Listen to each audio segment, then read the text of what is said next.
Good evening, everyone. Good evening, and welcome to Silaholics Anonymous.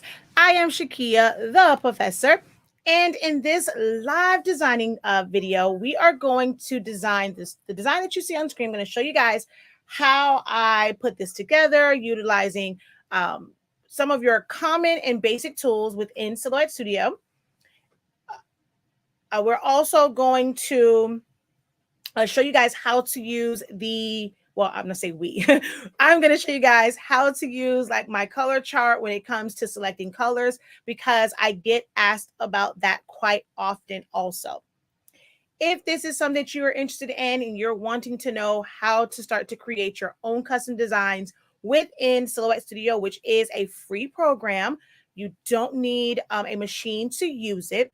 There are paid upgrades which will unlock certain features, which you'll see me use a few of those tonight or in the morning, depending on when you're watching this, or afternoon even. But you don't have to upgrade to those to do most of this.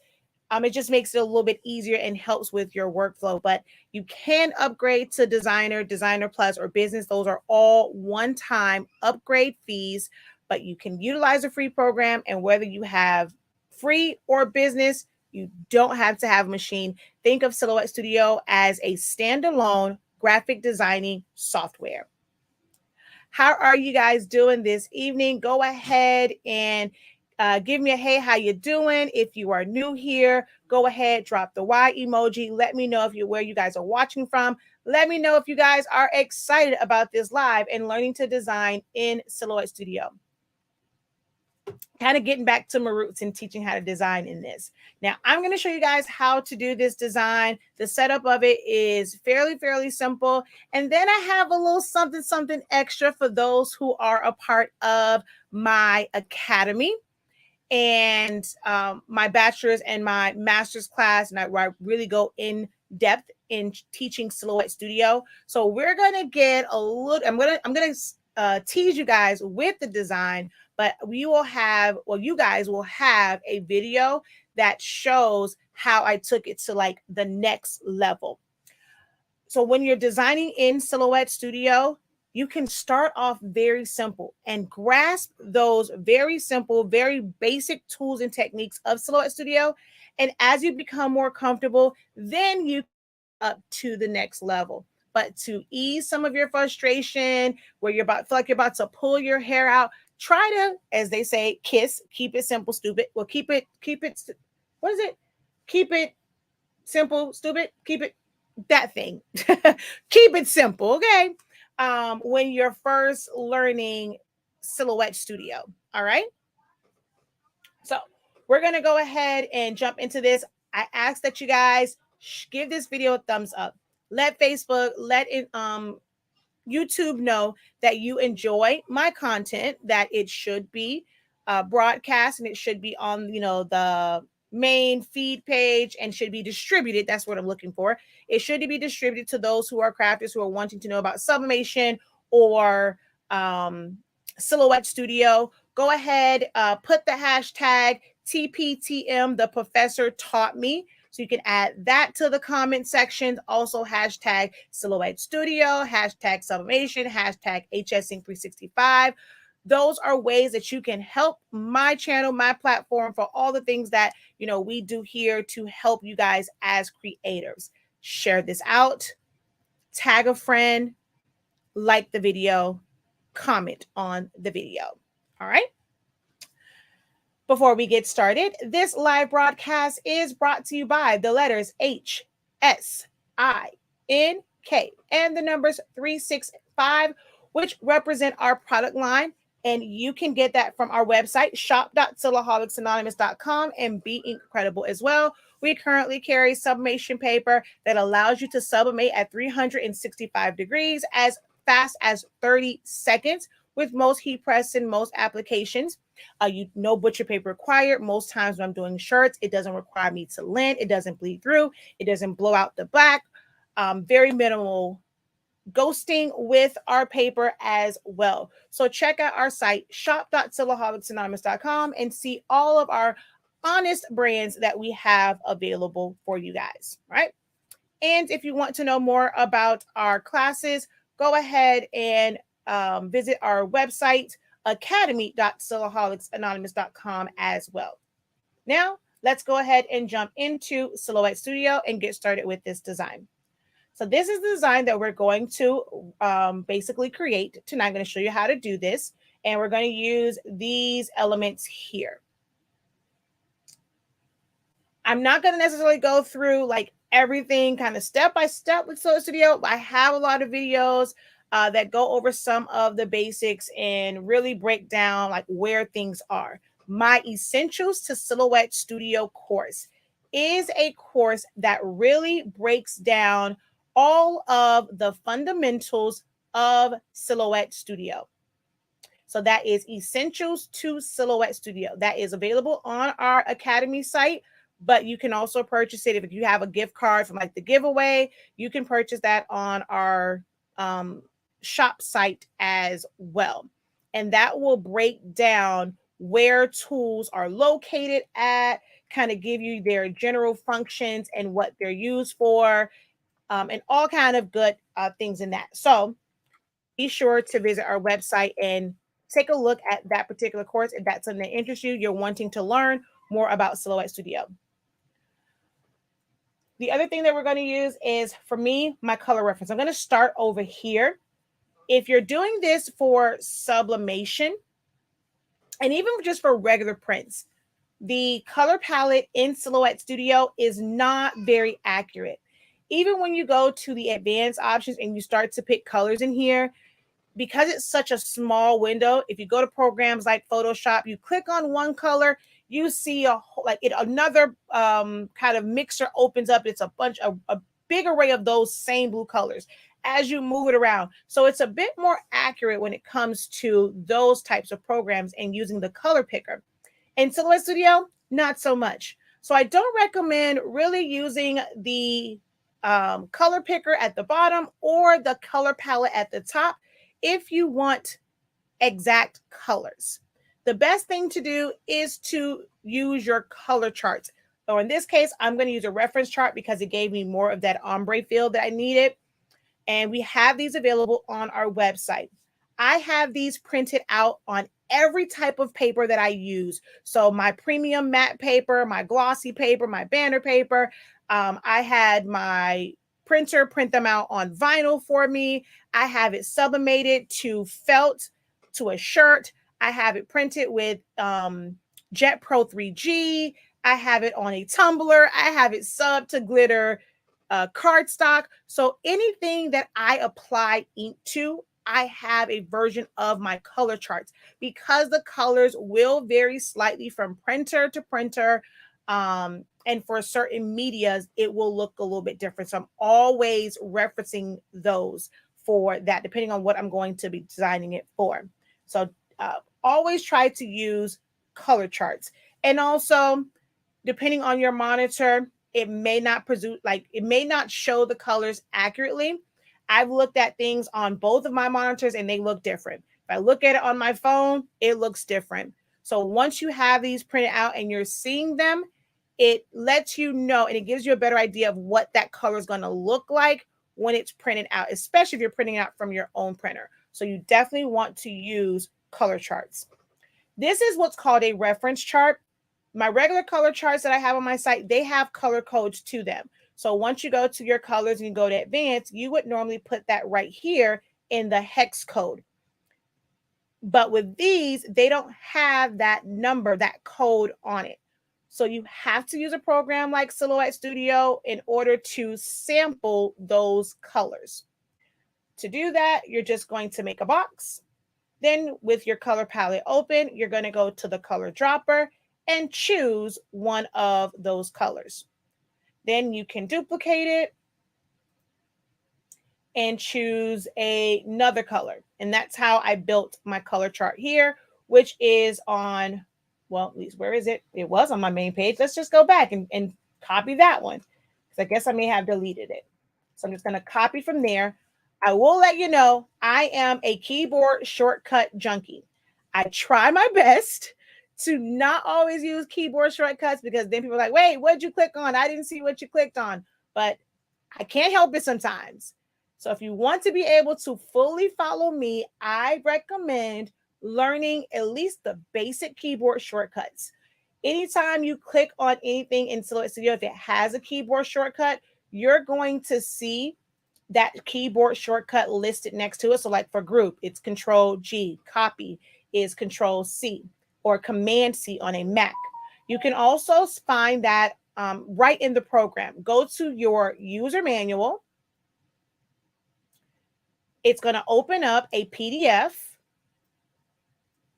Oh, come on, go to the side.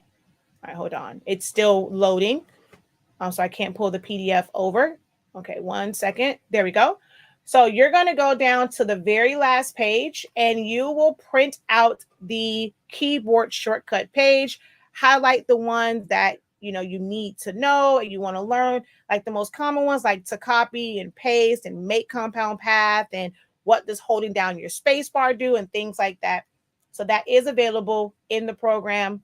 Trust me, I try so hard to at least explain and say what I'm doing, but I use keyboard shortcuts a lot. All right.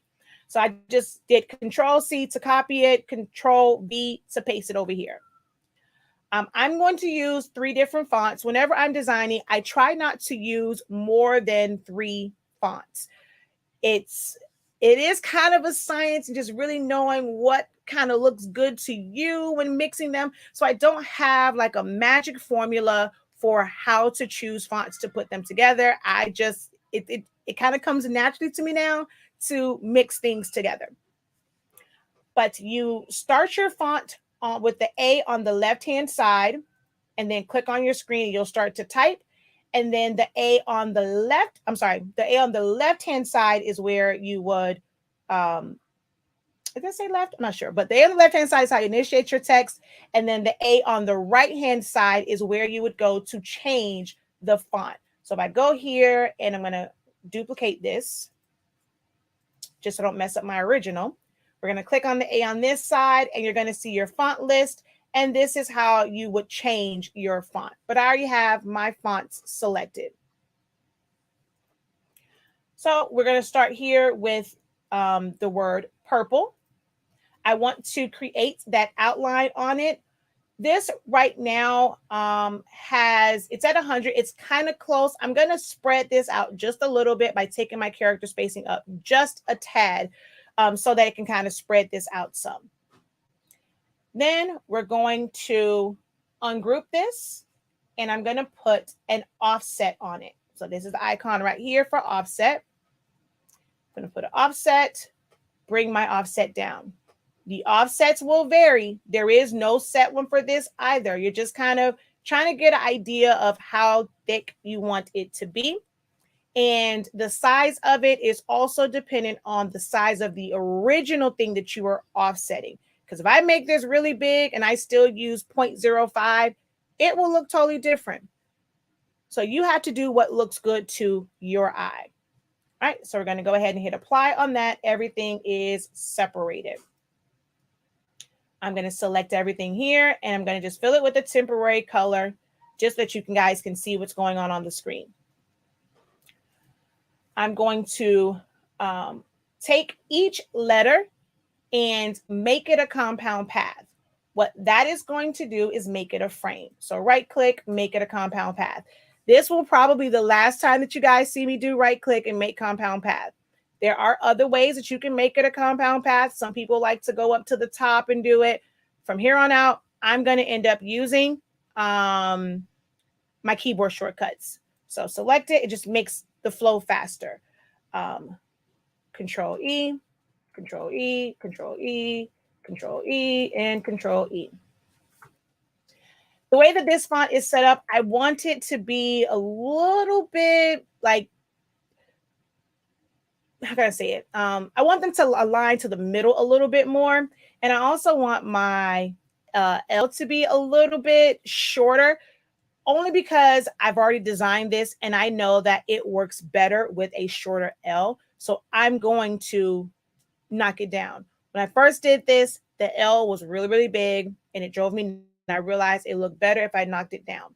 So I'm going to double click to select multiple points. We're going to hold down Shift, drag and select over those points, and I'm just going to use my arrow key to shorten that just a little. Then I'm going to take all of those letters, come over here to my align tool, and I'm going to center them, align them to the middle, okay? So that it is, there's not so much space like above and below with these. All right, now that we have that, I'm also going to move these over just a tad, move them closer to each other. So I'm going to push this back. I'm moving my E over, highlight all the letters, and then under this same transform panel, we have space horizontally. All right, I want to bring it in a little bit more, so I'm going to hold down shift, just kind of bring that in some, select them, and space. I don't want them touching, but I want them kind of close. That's pretty good right there. And I think I want to bring these down just a little. There we go. All right. Now to create that stack look, there are a couple different ways it can be done. I had an amazing class last month where we did split text. We're not doing split text for this. This is more of just a stacked type of look. So I'm going to select all of my letters for the word purple. And, oh, you know what? No, this needs to come up just a little because when I put pediatric epilepsy here, I want it to kind of touch the top of this. So let's bring this down a few steps. Okay. All right. I'm going to select it all and I'm going to group it together. Then we want to duplicate this below. I'm going to go over to my replicate tool and I'm going to go duplicate below, which is this one right here. This allows it to be lined right up. Yes, you can copy and paste, but then you have to go and align it back up. This eliminates a step. This makes your workflow for designing that much faster where you're eliminating some steps. So we're going to go and duplicate that below. I'm going to hold down shift and move it up some so that it stays right in the line. I'm just using the arrow key on my keyboard to move that up just a tad. Okay. This is also where you will kind of decide where you want it to be and where you want that stack look to start and stop. And you don't have to worry about like if you're right in the right spot, because our next step will help you really and figure out where you want it to be. Create that stack look, and to create that gap, we're going to put an offset on this. So we're going to come here to the star and we're going to put an offset. And I'm going to bring this down to, I think when I did this, I did 0.045. Okay. And then I'm on the corner and I'm gonna hit apply. I'm gonna fill this with color so that you can see what happens when I release compound path. So let's just pick green for this. I don't want to see the colors or to see the text that's behind that. So on my now green layer, I'm going to right click and release compound path. Then I'm going to right click and weld that. I'm going to make it white for now. Or I can make it, let's say like this gray color. And then now it gives the illusion that this is kind of cropped off. If I turn off you see how it looks like that word, the top purple is cut off. But as of right now, it's not. It's just an optical illusion. So for now, let's go ahead and just make that another color again, just so we kind of have that. If I did not want that right there, now is where I would move it. So I would drag and select my green and my yellow layer. I can move it down. So again, holding down shift to make it move faster, or I can move it up. I kind of want mine to cut off at the U right here, so I don't have that little small piece. So I'm going to hold down shift and go up like one more to where it's right there at that U point. Now that I know where I want that at, I'm going to duplicate this purple and do the same thing. So I'm going to go back over here to my transform panel and I'm going to duplicate it below. And there are keyboard shortcuts for this too, but for now, we're just going to use the icons. We're going to hold down Shift and just use your arrow key on your keyboard and bring that up to where it's basically going to hit the same area, covering up. My reference point is covering up the tip of the U. Okay.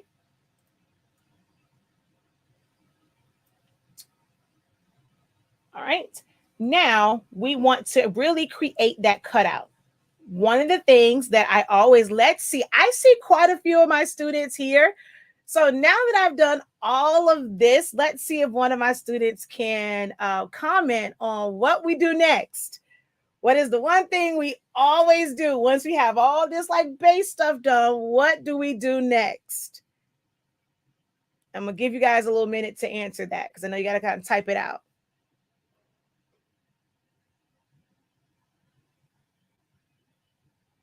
Exactly. We duplicated. You always want to have a duplicate of, whatever changes you have made. And I actually should have duplicated the word purple before I changed it. Yep. We want to copy it and duplicate it. We always want to do that so that if you have to go back in and make any changes, you don't have to do a bunch of undos. So we're going to select all of this, right click and duplicate it. And we're just going to put this off to the side for safekeeping, because now we're about to modify this. Oh, I'm such a proud teacher. I see everyone going in and putting duplicate and make a copy. All right, I'm going to zoom in on this. We're going to click on this blue area. If you want to be on the safe side and make sure that you have selected it and you don't have the outline selected, you can always fill it with color. Like just change the color. That's how you know you have that layer selected. Hold down Shift. I'm going to click on the outline, like the top one. And we're going to come over here to modify, which is this icon here. And we're going to subtract. Everything is now loose. Make sure that you right click and group that again. That is going to be the last time you see me right click. From here on out, I'm going to use the keyboard shortcut Control G to group it together. Okay. So now I'm going to do the same thing down here. I'm going to click on this blue area, hold down Shift, click on this, the second purple, and we're going to go over here to subtract, and then Control G to group that together. I'm technically done with the hard part. Everything is now split. It's stacked and it's split. But of course, we have to add the color so that you can really kind of see it. So let's pull in our colors here. I'm going to select the top one. If you have Designer Edition or above, which is the paid one, there's this wonderful tool called Properties Dropper. All I have to do is hit I on my keyboard, select there, it's going to fill it in. Hold down I, click on the letter. If you don't have Designer Edition or above, to change yours, you would click on it, come up to your color palette, click on the dropper, and then come down here and fill that color in. The only thing with that is you see how up here, I don't have a line color because I really don't need it. But on this one, I still have line color because all I changed was the fill color. So now I have to do another step and go to my line color and turn that off. That first icon is to turn off the line color or make it no color. All right. So there's our first part. Then we're going to take the word strong, and I'm just going to bring it down here and bring it to the front. Right click, bring it to the front. You can resize it if you want it bigger.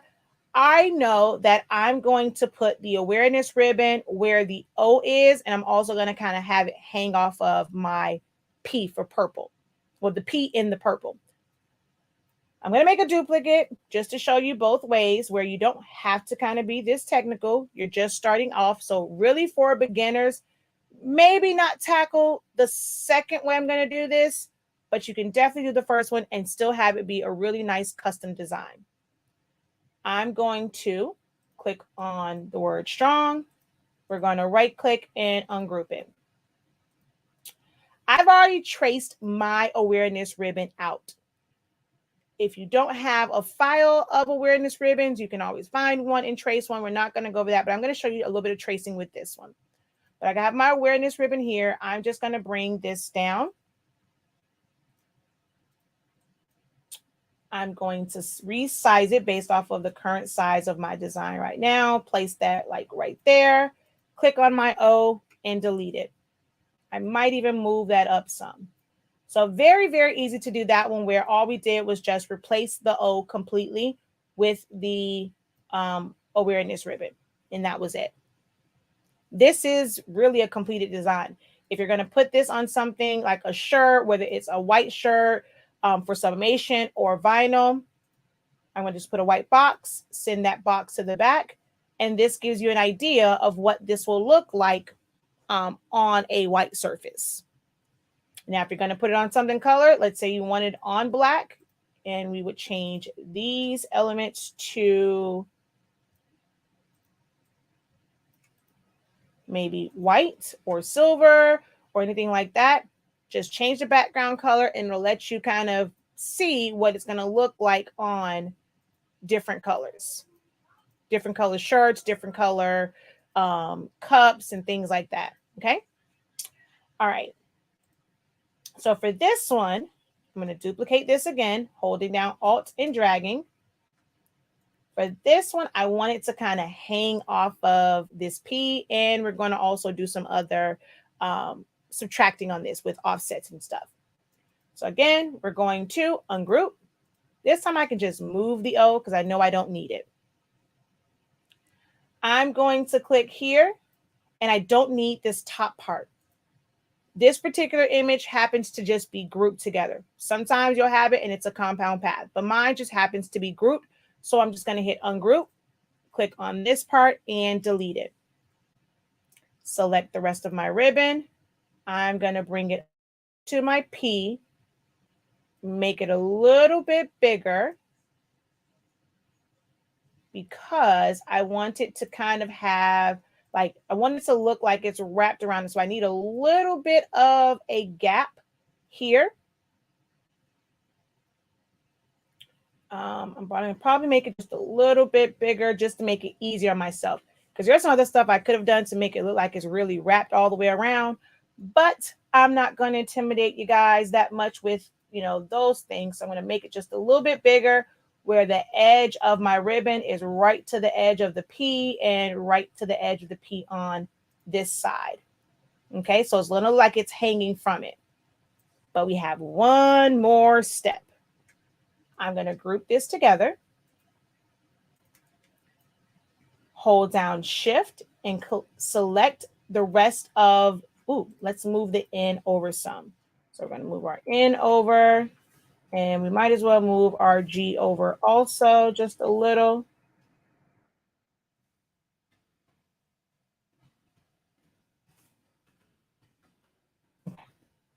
Right. So click, hold down Shift, click, click, click, click, and click. We're going to put an offset on this. I want it to be the same offset that I did before. So we're going to go up here. Hopefully you remember from what you did. I remember mine. It was 0.045. And I'm going to hit apply. I want to fill this with color just so that I can see some changes I'm about to make. I don't want this to really cut out right here. This part is a little bit tricky. Edit points drive people crazy sometimes. But I promise you, if you take your time to learn them, especially if you take my Essentials to Silhouette Studio course or you join my membership program where we learn the essentials in depth every single month, edit points won't be so scary. Ask any of my students who are online right now. They'll let you know that edit points become less and less scary with each and every class that we use them in. So we're going to double click, and I want to add an edit point here, which will anchor it. And I'm going to take this one and move it until I want to see like a gap. I want to see a little bit of a separation between the yellow and the purple. I'm going to add a point here. Hover your mouse over the line. You'll get a line and an arrow. That's going to add a point once you click. And we're going to move this in. I don't need it to look perfect. I don't need to look pretty. I just need to make sure that it is not overlapping this part right here. Okay. And then we're going to double click on this side. Well, I released it, so I'm going to double click again. I'm going to put a point back here, which is called my anchor point. And we're going to move this back. Again, it does not have to be pretty. I just need for it to be on the other side of this purple line. It cannot be on top of the purple in any way. Oh, I forgot to add an anchor point. So I'm going to come here and add an anchor point down at the bottom and move this out of the way. So that's perfect. As long as my yellow is not overlapping this P right here at the top. Down here is fine, just not at the top. All right. So now I'm going to take this word purple, click on that, hold down Shift, click on this orange outline or yellow gold outline, go over to modify and hit subtract. That's going to cut that part out of there where there is no overlap. So it looks the same as everything else. We're going to go ahead and group that together. All right. And if you missed it yesterday, I talked about the fact that my 3-year-old has epilepsy. So for me, it's all about, pediatric epilepsy. But of course, you can make this. You can leave that part off. And it can be for anyone that suffers from it. But I'm going to put pediatric only because I have a 3-year-old that suffers from epileptic seizures. So I'm going to put this right here and then make it smaller. And I want this to come up a little bit more. So I'm going to ungroup this real quick. For this, because I need to adjust my edit points. Instead of grouping it together, I'm going to make it a compound path so that I can double click on it to edit my points. And I just want to bring this up a little bit to the top of the word pediatric epilepsy. And then we're going to zoom out. So that's there. And then it's a, let's say a brain disorder, but that's basically what happens is there are spikes in their brain. So normally a brain is what's used kind of like, as a symbol for it. This image here, I'm just going to trace it. So we're going to go to my trace tool, select trace area, place my box around it. This is a darker color. It's going to fill in. I want to go up just a little bit on my threshold to try and maybe minimize any, too much. Didn't mean to go that far. There we go, right there. And we're going to do a regular trace. I don't want to trace and detach because I don't want those colors. I want to be able to fill it in with the colors that I want. So I'm going to trace. The original will stay intact. Then we're going to pull this down here, shrink it down in size. And I can go back here to my colors and choose one of these. And then also for this one, I'm going to choose like that color. And if I pull down my white, don't mind that little piece there. That's because I had it over it. Now, if I wanted, like I kind of have there, if I wanted my, like the little to be like this and maybe cut off these two, same exact steps. So in this, you'll see, we watch the playback of this. I pretty much use the same steps to create this design. Offset, subtract, offset, subtract, offset, subtract. So I'm going to go offset again. 0.045. Apply. Only difference this time, if I wanted to cut from the S and the P, I'm going to hold down Shift, select my outline, select my P, select my S, and instead of subtract, I'm going to do subtract all. And then go in and delete my offset. There's a reason why you have to do that, but you got to join my academy to get all the why of designing. And my pediatric isn't gone. It's just that my white was in the front of it. So we're going to right click and send that to the back. And now there's that. That's how easy it was to create a custom design in Silhouette Studio. So this would be your base design.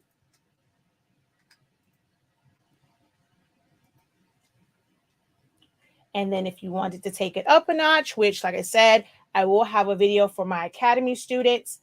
The one that I'm going to put on a shirt for Zion Imani is this one, because the other symbols for it is like a lightning bolt.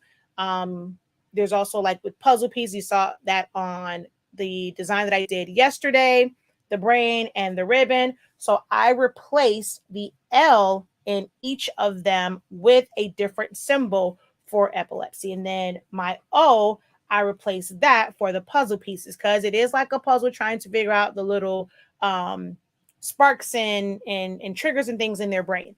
So this is now even more of a customized design, but it all starts that first one and understanding how to do that. So I started off with that one, and then I changed to add the other elements. I'm going to show you guys in a video if you are an academy member. So if you're a bachelor's, doctorate, you guys will see that in a video very, very soon. I have to get that one uploaded because it's been recorded. Just have to get it uploaded. But that is how you design a custom design in Silhouette Studio. And then with this one, if you want it to be different variations of purple, you can do that as well. This was that, remember I did that offset and I released compound path and welded everything. It's the same thing that I did here. I just put one on all of them and I fill that in with color. So let's say I wanted to have, let's pull in that color code again.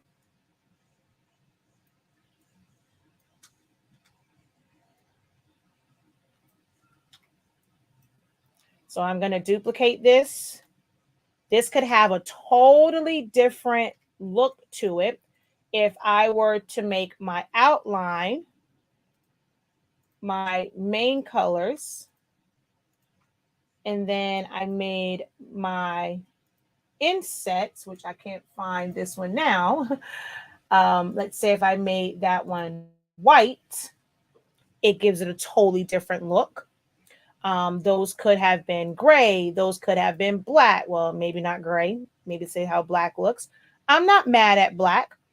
You can even go within and do another set of ombre. So maybe this went from black to gray, or maybe we reversed the colors to where this was, let's say, the lighter purple. This one was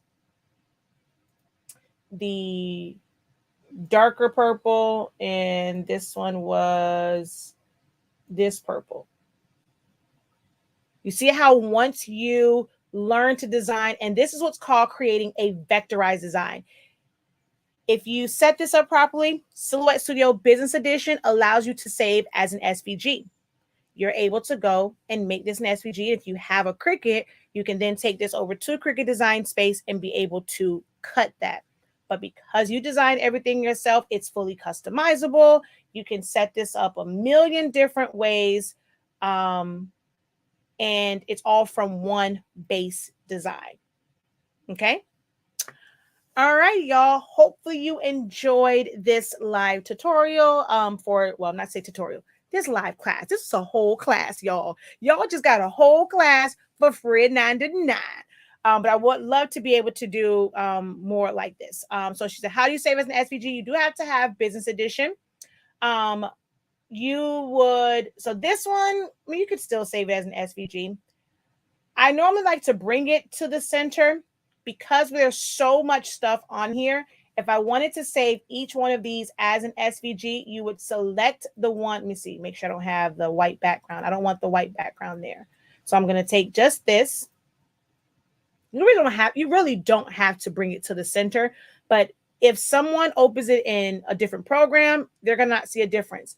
But if someone opened it in Silhouette Studio, it's going to put it to where it's way off yonder. So I just recommend bringing it back to your design page, and you're going to go File, Save Selection, not Save As, Save Selection, Save to Hard Drive. And I'm going to go to Business. Where is HSing Digital? And we're going to go multicolor outline purple strong. Ooh, let's put string. And then here, save as type. Click on that and choose SVG. This is now saved as an SVG. That's all you have to do to save it. Now, I do have let me get that video for you. If you don't have Designer Edition or above, I'm sorry, not Designer, scratch that. If you don't have Business Edition, you have to have Business Edition in order to save as an SVG. If you don't have Business Edition, I have a video, which I'm going to redo that because I did a lot of designing in the beginning, but it shows you how to use a site to save as an SVG. But the first thing that you have to do is save the file as a Silhouette file, that site. So let me just pull that up. Pull this over here, and we're going to go Silaholics Anonymous SVG. So let's see how to save an SVG for free, Business Edition. So I'm gonna, like I said, I'm gonna redo this video because I designed in the beginning. So like it's closer to the end where I show like the site. So we're gonna go here and click on share, create,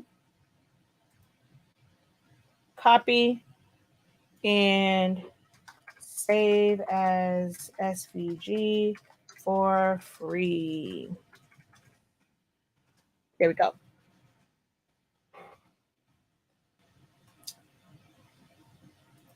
All right. What font is that for the word purple? Let's see. Do I still have it somewhere? I should, because I think nope. And I said that in the beginning. When I first started, I forgot to duplicate it. That's one of the things I normally teach my students to always do is to duplicate. Unfortunately, I have made everything a path, so it's not going to show me the font anymore. So I don't remember what font it was. I'm sorry. I would have to undo to find that font. I'm sorry. And I said that too. I was like, oh crap, I forgot to duplicate just the word, like just the word by itself.